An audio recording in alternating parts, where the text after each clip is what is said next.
Minglaba, welcome to Myanmar Today. I'm Henry Zin and I've got the latest news and reports. National Disaster Management Committee holds workshop on its 2020 master plan. Next on books donation by the US Embassy and the Asia Foundation. A story coverage on contributions of active citizens program by the British Council. And the last report on Yangon Pride 2020. Love is not a crime. We'll definitely get to the reports in a while, but before that, let's take a look at some local news. State Councillor Aung San Suu Kyi, accompanied by Union Minister U Min Thu and officials, visited Tan Lien Youth Training School run by Social Welfare Department of the Ministry of Social Welfare, Relief and Resettlement on Jaikau Pagoda Road at Amutan Ward in Tan Lien Township, Yangon Region, Saturday. The State Councillor said the main aim of such centers is to change the mindset of youth to prevent them from turning to the wrong side again. But it isn't easy to change the mindset of a teen in less than 6 months. But his or her ardent involvement can bring progress. There can be progress even if it is not a total success in changing him or her. So try hard for progress. The State Councillor also presented donations to the school through the principal. The school focused on child protection included in infant care and development and child protection, one of the tasks of the Social Welfare Department. Government officials and representatives of ethnic armed organizations that have signed the nationwide ceasefire agreement held a coordination meeting at the National Reconciliation and Peace Center in Yangon Sunday afternoon. The government proposed a timeline for holding meetings to implement JICM resolutions. Union Attorney General U Tuntun U suggested prior preparations for the 4th Union Peace Conference 21st Century Panglong as planned and coordination of all stakeholders in building a federal democratic union that can ensure a lasting peace, which is a common goal of the government and EAOs. All the parties in NCA have agreed to amend the constitution and the relevant laws based on the resolutions in 21st Century Panglong.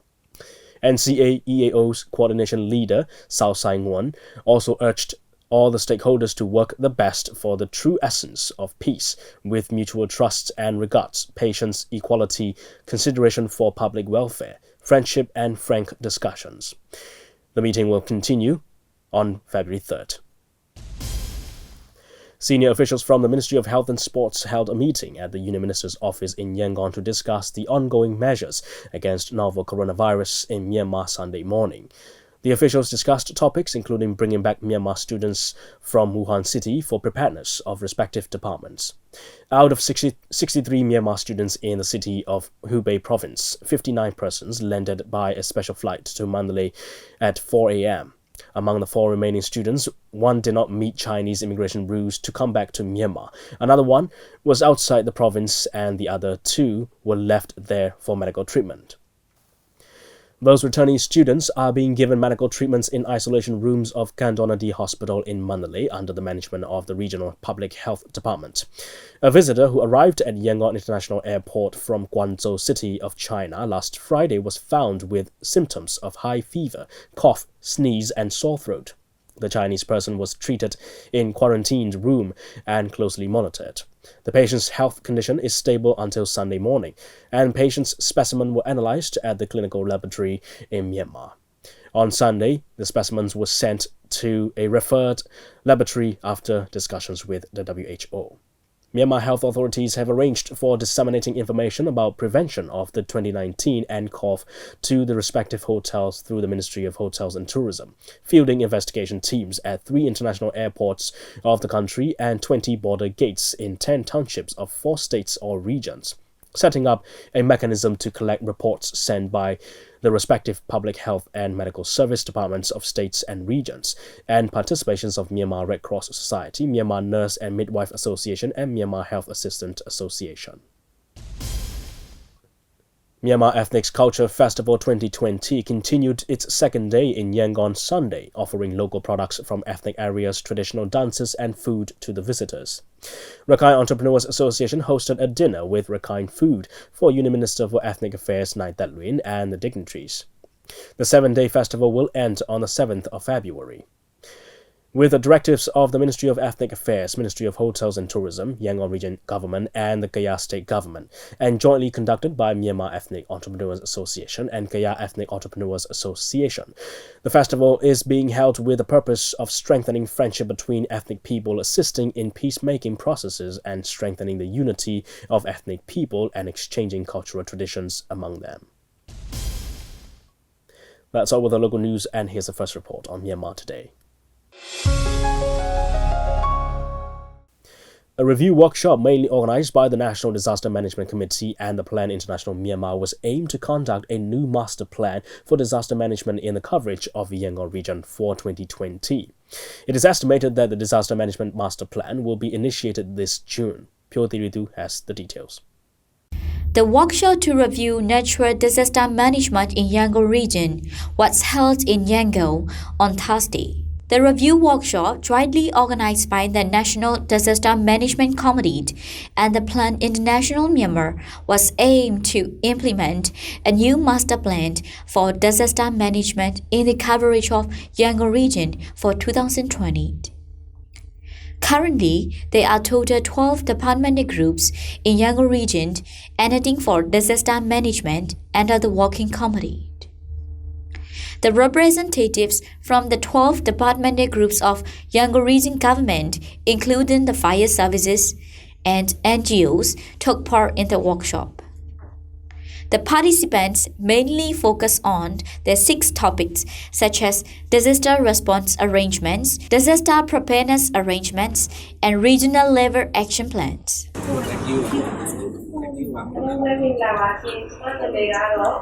U Wing-shui, Regional Director, National Disaster Management Department, said that. The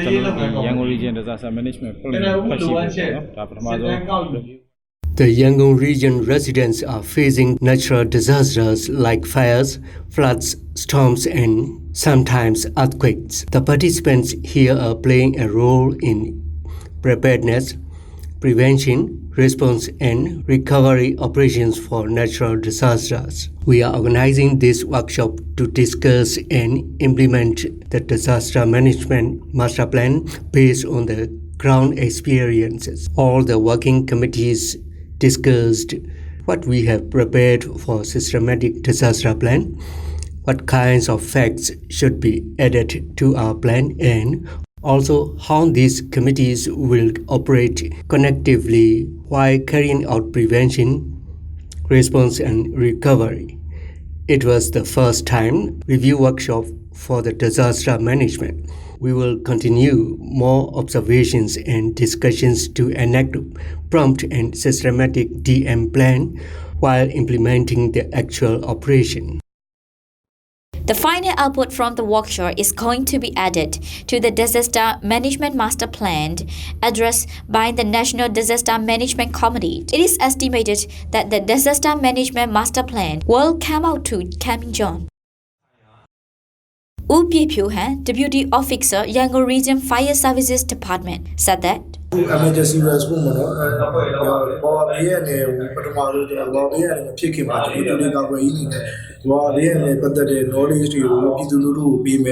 We will try to discuss raising public awareness for both prevention and emergency response during disasters.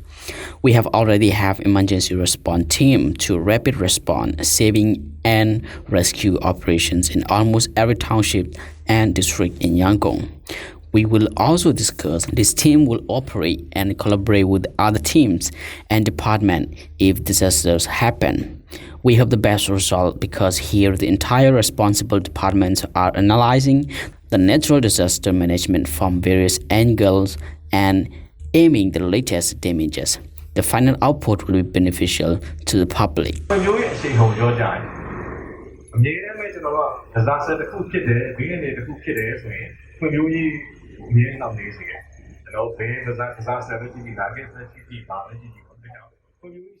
Myanmar ranks 14 out of 191 countries as the Global Climate Risk Index in 2019. The government are using total 20 billion per year as the budget for natural disaster preparedness, prevention, response, and rescue operations.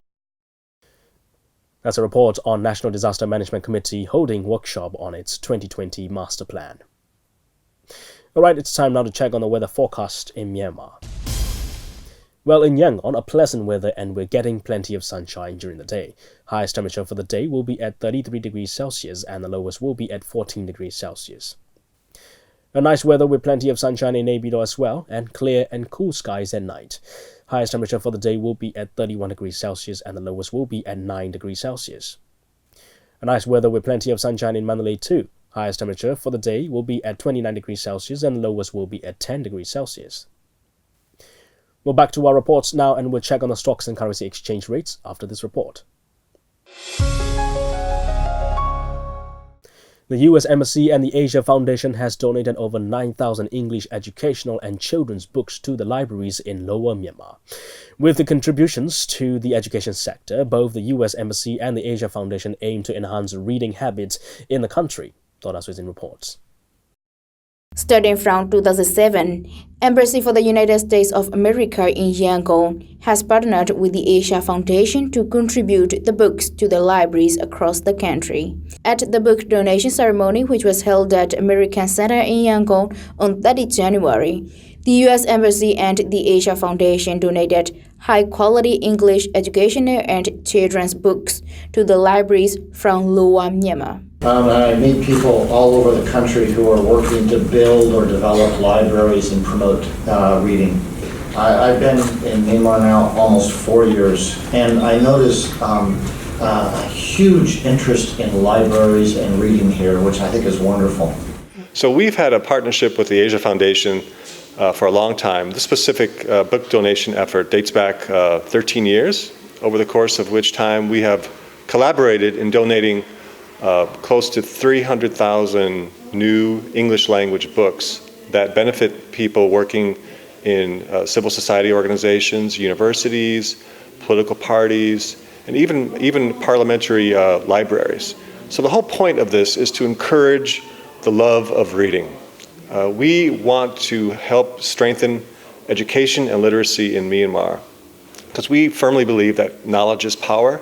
Knowledge helps to overcome misunderstandings, and with that broadens people's awareness of what's happening in the world around them. So I think that drives our motivation for participating in this project.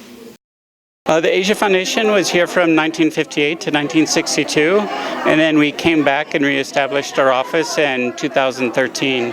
And most of our work is supporting governance reforms, economic growth, democratization, and children's literacy and the public libraries. There's about 10,000 books that we're donating to about 140 different libraries from Lower Myanmar, and then we'll be doing an event in Mandalay in a week or two where we'll distribute another 9,000 books to a similar number of institutions.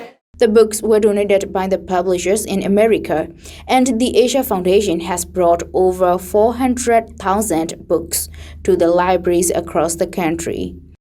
They're donated by publishers in America, so we try and find books on the subjects for different topics. So for instance, we give books on nursing to the nursing colleges, for example.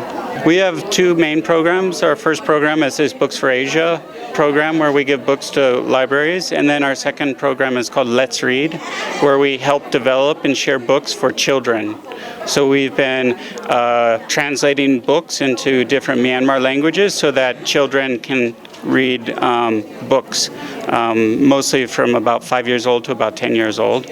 And we try and put them out in many different languages. The institutions receiving the books include state-owned universities and basic schools, public schools, community libraries, government agencies, NGOs, and political parties. Among 140 different libraries, 39 libraries are new to join the program. This is the second time for us to receive the books from the U.S. Embassy and the Asia Foundation. These times, we are donated 30 books, and altogether we have already received about 100 books. We keep the books in the library for the children to read, and sometimes we use the books as the teaching aid. By making contributions to the education sector in Myanmar, the U.S. Embassy hopes to build firm relationship with the people of Myanmar. Well, I think the positive feedback we've gotten over the years indicates there's such a thirst here in Myanmar. And not just that, but there's such a need for it too, given the levels of low levels of literacy throughout the country. So we're very proud to be a partner, and we hope to continue this activity for many more years to come. Specifically, we'd like to deepen our people-to-people ties, and that, I think, helps to expand our mutual understanding and helps to promote, again, acceptance of ideas that may not be that people may not have encountered before, and that, I think, is a really strong part of what we are hoping to do with these efforts. This is Dora Susan reporting from MI Radio. That's a report on the books donation by the U.S. Embassy and the Asia Foundation. And now we have information on currency rates from Myanmar's central bank. $1 is at 1,464 kyats. 1 Chinese renminbi is at 211 kyats. 1 euro is at 1,614 kyats. 1 pound sterling is at 1,924 kyats. 1 Singapore dollar is at 1,074 kyats. 1 Malaysian ringgit is at 357 kyats. 1 Thai baht is at 47 kyats, and the Indian rupee is at 20 kyats. Gold is trading at $1,580. Silver is at $17. And Brent crude oil is at $51. On the Yangon Stock Exchange, FMI is at 11,500. MTSH is at 4,000. MCB is at 8,400. FPB is at 23,000. TMH is at 2,850. You're with MI Radio's Myanmar Today. If you want to catch or listen to more programs from our station, you can just visit our website, miradio.com.mm, or tune in to 96.1 FM in Yangon, 96.5 in Mandalay, and 96.7 in Naypyidaw. But of course, if you prefer to have it within your grasp, you can download our app on both iOS and Android platforms. Search by typing Myanmar INTL Radio and you'll find the app. Download it on your devices so you can listen to our radio shows on the go. Stay with us as we bring you more reports on Myanmar Today. On January 24th, the British Council organised a forum at the Yangon University concerning Sustainable Education Society as part of the Contributions of Active Citizens programme, which has been already launched in Myanmar in 2010.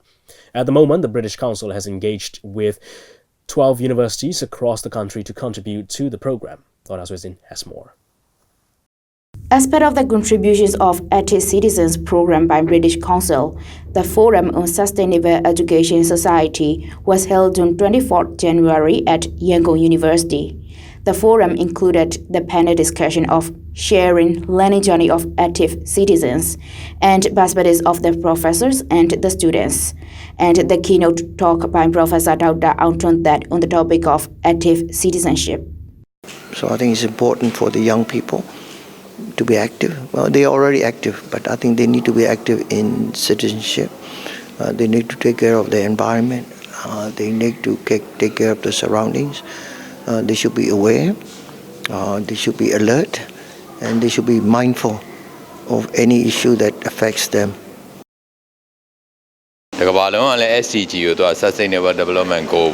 Across the world, we all are heading towards the Sustainable Development Goals, SDGs.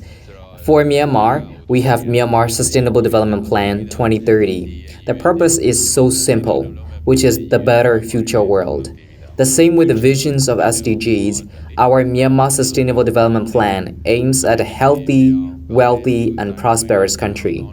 To achieve SDGs in education sector or regional or international, we need technical skills as well as non-technical skills, which include communications, situational awareness, teamwork, and leadership.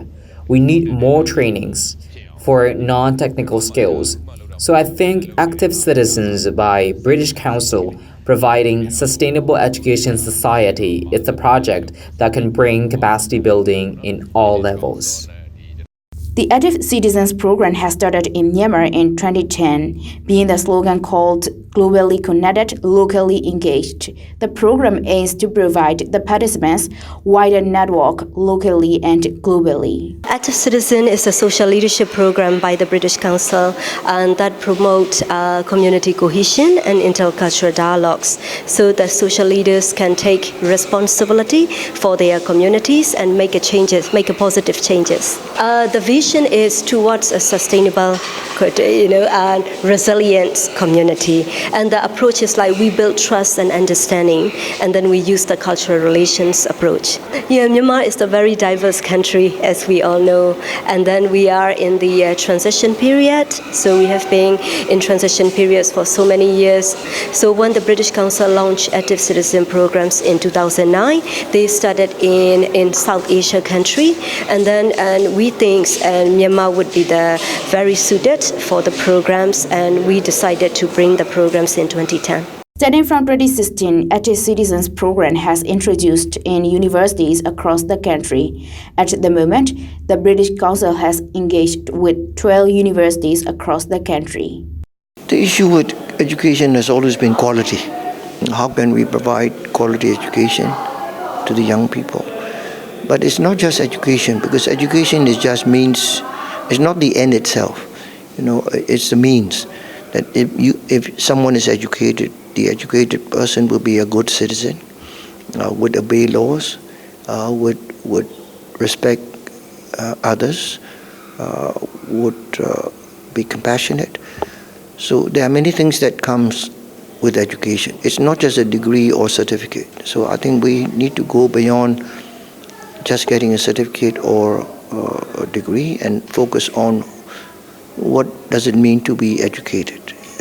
And I think for me, the most important thing is to think that an educated person, unlike the uneducated, is ability to think creatively, to think critically. Active Citizen has been in Myanmar for 10 years, and I'm hoping that the program will go on another 10 or 100 years as well.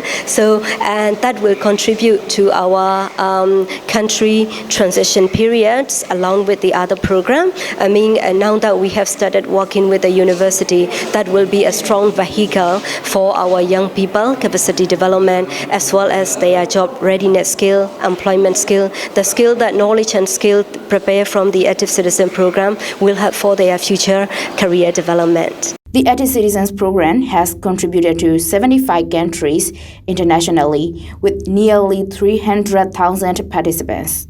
In Myanmar, it has trained over 200 master facilitators and more than 8,000 active citizens who have conducted over 80 social active programs.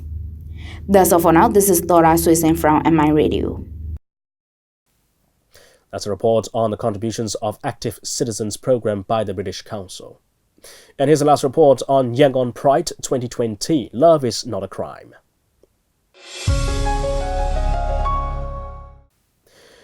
The LGBTIQS movements in Myanmar have significantly progressed in recent years. The 6th edition of Yangon Pride 2020, with the campaigns of Love is not a crime, was held at the Kemya Park. Bomo and Soyedana will tell us more. The LGBTIQ movements in Myanmar have progressed significantly in recent years to raise the LGBTIQ, which initially stands for the lesbian, gay, bisexual, transgender, intersex, and queer. The 6th edition of Yangon Pride 2020 and Love is not a crime campaign was held at the Kemya Park. Many LGBT performance, film, photography sessions are showcased and local artists performed at Yangon Pride 2020. The campaign goal is to decriminalize same-sex relations, and the visitors show their support by turning their little finger pink, as to raise awareness for the equality and dignity of LGBTIQ people.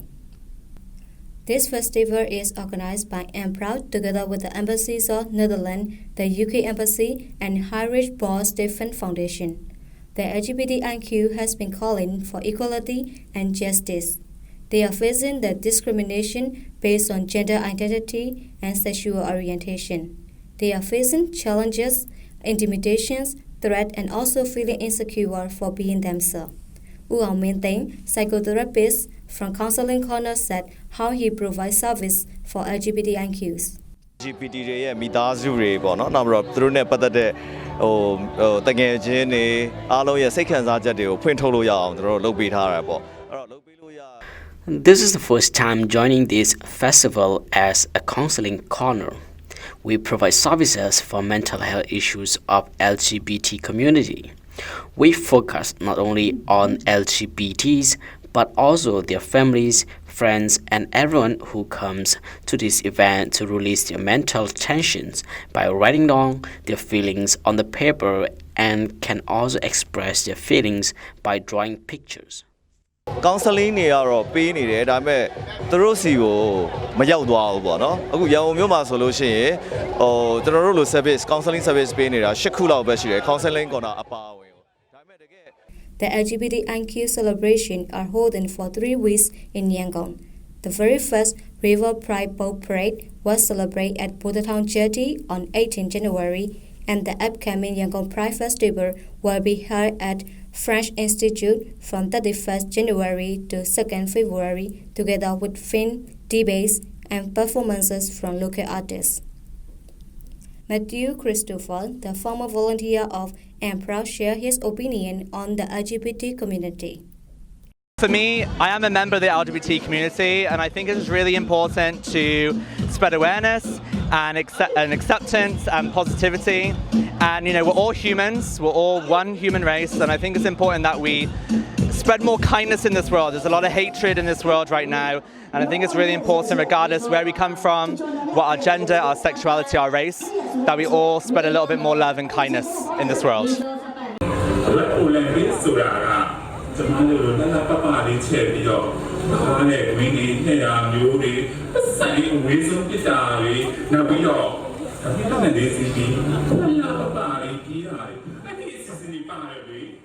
Proud is a non-profit organization which organizes art, culture, events to promote LGBT community with an intention to create awareness of LGBT rights, identities, and be a bridge between the LGBT community and society.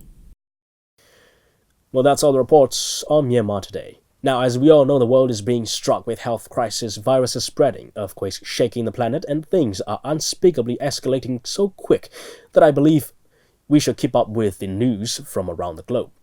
So let's take a turn to some international news and find out what's happening around the world.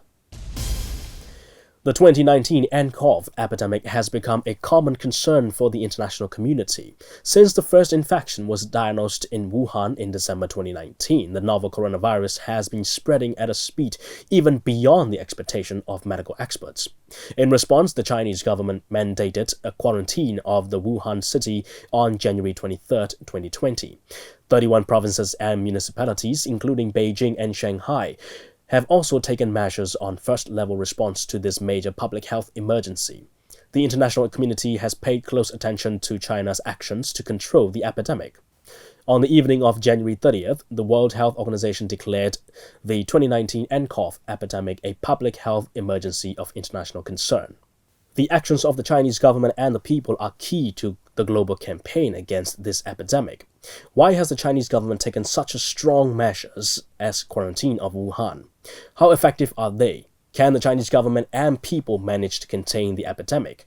What are the short, mid, and long-term effects of the epidemic on China's economy? And how can the international community work together to tackle the international public health emergency? To answer these questions, experts from the Institute of Global Governance at Shanghai Institutes for International Studies were convened and jointly completed a report. Leading Republicans took to the talk show circuit Sunday to defend their expected acquittal of U.S. President Donald Trump at his Senate trial next week, despite offering sharp criticism of his role in the Ukraine scandal. The president was impeached in December for abuse of power over pressuring ally Kiev to announce investigations that would have helped him politically, including into Joe Biden, a leading challenger in this year's presidential ballot. A day ahead of the Iowa Democratic caucuses, the official start of the election season, key Republican senators including Lamar Alexander and Johnny Ernest said Trump's behavior was troubling but did not warrant removal.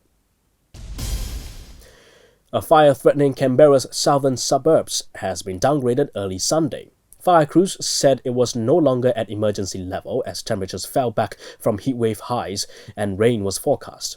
Authorities of the Australian Capital Territory said firefighters have worked through the night to contain the bushfires. Since Thursday, the territory had been under a state of emergency, the first in 17 years, after intense hot weather and strong winds fanned the flames. Airplanes have been releasing fire retardants in an effort to slow the spread of the blaze. Well, that's a wrap, and thanks for joining me on Myanmar Today. I'm Henry Zin. Have a good day, everyone. I'll see you again tomorrow. Goodbye now.